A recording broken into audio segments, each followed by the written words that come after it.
Hello everyone, welcome back to my channel to a very new vlog. দিনটা ছিল ১৭ই November আর আমি একটু ready shady হয়ে নিয়েছি। একটা স্পেশাল পারপাসেই বেরোচ্ছি।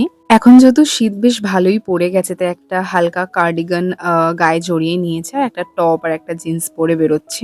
নভেম্বর মাসটা এলেই আমার মনটা খুব ভালো হয়ে যায়, খুব ফুরফুরে হয়ে যায়। আমি প্রায় ১ মাস আগে থেকে লাইক প্রিপারেশন অ্যান্ড প্ল্যানিং করতে থাকি। কারণ এই মাসটাতে আমার খুব স্পেশাল একজন মানুষের জন্মদিন। কার জন্মদিন সেটা আমি তো ভ্লগে জানিয়েই দেবো। তার আগে আমি এসেছি এখন সেজমায়ন মন্দিরের কাছে। অ্যাকচুয়ালি ঘর থেকে বেরিয়ে গেছি আর টোটোটা আমাকে একটু অন্যদিকে ছেড়ে দিয়েছিল, তাই এই রাস্তা দিয়ে আমাকে যেতে হলো। তোমাদেরকেও মায়ের দর্শন করিয়ে দিলাম। যাই হোক, একটা শুভ কাজে বেরিয়েছি, মায়ের দর্শন করেই দিনটা শুরু হলো, বেশ ভালো লাগছে। আচ্ছা, প্রথমেই এসেছি স্টুডিও ফটোশুট বলে এই একটা স্টুডিওতে। এটা শালকিয়া শম্ভু হালদার লেনের ওখানে আছে। তোমরা আমার প্রিভিয়াস কিছু ভ্লগস দেখলেই হয়তো বুঝতে পারবে যে আমি এখানে কি রিকোয়ারমেন্টস নিয়ে এসেছিলাম। হ্যাঁ, আমি এখানে আমাদের একটা ফটো ফ্রেম করাতে দিতে এসেছিলাম। It will take some time, তাই এখানে আজকে অর্ডারটা দিয়ে চলে গেছিলাম। এটা বলতে পারো হরগঞ্জ বাজার যাওয়ার ঠিক আগের রাস্তাটা। আমাদের শালকিয়ার এখানে এটা হলো সবথেকে বড় বাজার। আর দেখো, সন্ধ্যেবেলা করে বেরিয়েছিলাম, পুরো বাজারের ওপর দিয়ে যাচ্ছিলাম। দেখি কি ভালো লাগছে, কত ফ্রেশ ভেজিটেবলস নিয়ে সবজিওয়ালারা বসে আছেন। দেখো, তোমাদেরকে আরেকবার দেখিয়েও দিলাম। এই হলো আমাদের শালকিয়া সবজি মান্ডি বলতে পারো। তারপরে আমি চলে এসেছিলাম বেনে মশলার দোকানে। এই পুরো গলিটা বলতে পারো বেনে মশলার দোকান। দেখি কি ভালো লাগছে। না, এখন দিয়েই বিয়ের শপিং স্টার্ট করে দিইনি, বাট হ্যাঁ, যদিও কয়েক মাস পর আবার এখানেই আসতে হবে। যাই হোক, আমি মেনলি এসেছিলাম এখানে অন্য কিছু দেখতে। আসলে আমি একটা গিফট বক্স বানাতে চলেছি, তার জন্যই এইরকম কয়েকটা ট্রে দেখছিলাম। ২-৩টে ট্রে দেখছিলাম, কারোর হয়তো সাইজটা একটু বড় বা ক্যাপাসিটি বড়, কোনোটা আয়তকার ক্ষেত্র, কোনোটা বর্গাকার ক্ষেত্র। তো দেখে ঠিকঠাক লাগলো একটা, তাই সেটা নিয়ে নিয়েছি। বাজারের ওপর দিয়ে যাওয়ার পথে এই হনুমান মন্দিরটা পড়ে, তাই ওনারও একবার দর্শন করে নিলাম। তারপর আমাদের শালকিয়া অরবিন্দ মলের ইউজটাতে ঢুকেছিলাম। দেখলাম পুরো ফাঁকা স্টোরটা, আর কিছু উইন্টার কালেকশন এসেছে যেগুলো তোমাদের সাথে অল্প বিস্তর শেয়ার করছি। ইউজটা হচ্ছে এমন একটা ব্র্যান্ড যেখান থেকে আমি খুবই লিমিটেড শপিং করি, কারণ ওদের কালেকশন আমার খুব বেশি পছন্দ হয় না। তবে মোটামুটি সবকটাই আমি একটু ট্রাই করেছি, যেমন ওদের জুয়েলারি, ওদের শু, ওদের ব্যাগস এরকম। এখানে কিছু ওয়ান পিসের কালেকশন ছিল যেখান থেকে আমি কয়েকটা নিয়েছি ফর ট্রায়াল। অ্যাকচুয়ালি একটা পারপাসেই আমি নিচ্ছিলাম। ফার্স্টেই ট্রাই করেছিলাম এই ডেনিম স্কার্টটা।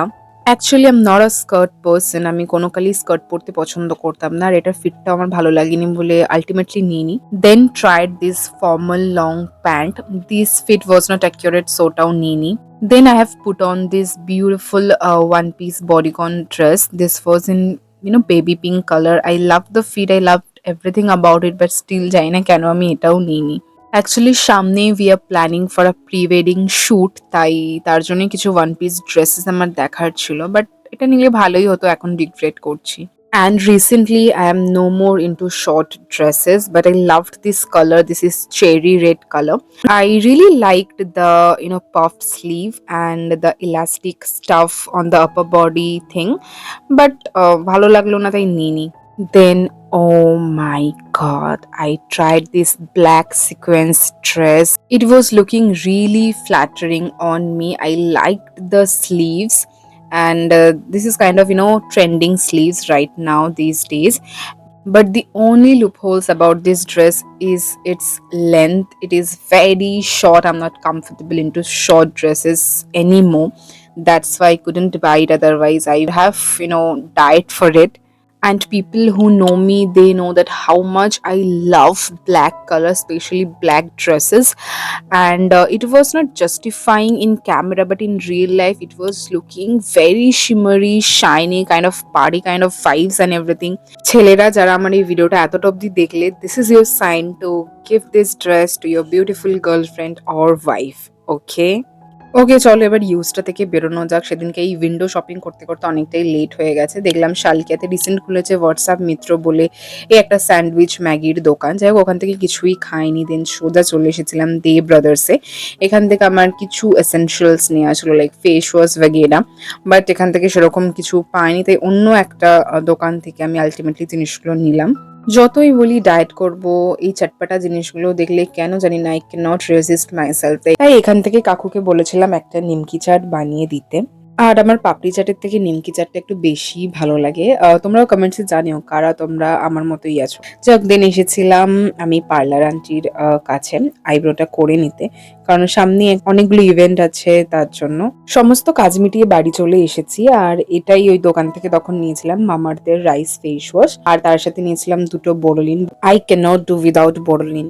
দেন বাড়িতে এসে তো পুরো অবাক, কারণ সেদিন হচ্ছিল বাড়িতে চিকেন বিরিয়ানি, জমজমাটি আয়োজন। তো রাতে ডিনারটা করেছিলাম চিকেন বিরিয়ানি আর চিকেন কষা স্যালাড দিয়ে। Now taking you back to 26th of November। আমি গেছিলাম বাবুরডাঙ্গার নন্দী গিফটসে কিছু স্ন্যাক্স আইটেম কিনতে, কারণ যে গিফট বক্সটা নিলাম ওটা তো সাজাতে হবে, ওটা পুরো স্ন্যাক্স আইটেম গুলো দিয়ে আমি ফিল করব। ওর বার্থডে তো আর বেশি দিন নেই, তাই আগে ভাগে প্রিপারেশন গুলো করে রাখছি। Again taking you on 27th of November আমি গেছিলাম শালকিয়ার মিয়ামোড়ে। আর আমার এই চকলেট কেকটা দেখে খুব পছন্দ হয়েছিল, তাই ওটাই নিলাম। জন্মদিন আসতে আর তো মাত্র একটা দিন বাকি, বা বলতে পারো এক রাতের অপেক্ষা। সকালে হয়তো কেকটা আনার সময় পাবো না, তাই আগের দিন রাতেই নিয়ে এলাম, কারণ এই মিয়ামোটা সেই শালকিয়ায় আমার বাড়ি থেকে প্রায় অনেকটাই যেতে হয়। আচ্ছা এবার বলে দিই কার জন্য এত প্রিপারেশন। বেসিক্যালি আমার হাজবেন্ডের বার্থডে 28th of November, তার জন্য এত তোড়জোড় আমি শুরু করে দিয়েছি। আমি নিজেও প্রচন্ড ফুল ভালোবাসি আর কাউকে ফুল উপহার দিতেও পছন্দ করি, তাই ওর জন্য এখান দিয়ে একটা আমি ফ্লাওয়ার বুকে বানিয়ে নিয়েছি। আমি না ব্লিঙ্কেটেও অনেক দেখেছি জানো তো, মানে ফ্লাওয়ার বুকে, বাট আমার যেগুলো পছন্দ ছিল সেইগুলো ব্লিঙ্কেট অ্যাভেলেবেল ছিল না, আউট অফ স্টক। তাই বাইরে থেকেই করলাম, বাট এত সুন্দর হয়েছে ফ্লাওয়ার বুকেটা। জিপসিও আমার খুব পছন্দ, তাই জিপসি আর গোলাপ ফুল দিয়ে 12টা গোলাপ ফুল আছে এখানে, সবটা দিয়ে একটা ফ্লাওয়ার বুকে বানিয়েছি। আমি জানি এটা ওরও খুব পছন্দ হবে। ওর বার্থডে লাস্ট মিনিট প্রিপারেশন ব্লগটা এখানেই শেষ হচ্ছে। নেক্সট ওর বার্থডে ব্লগ নিয়ে দেখা হচ্ছে। আর সেদিন ডিনারে ছিল পালং পনির আর পরোটা।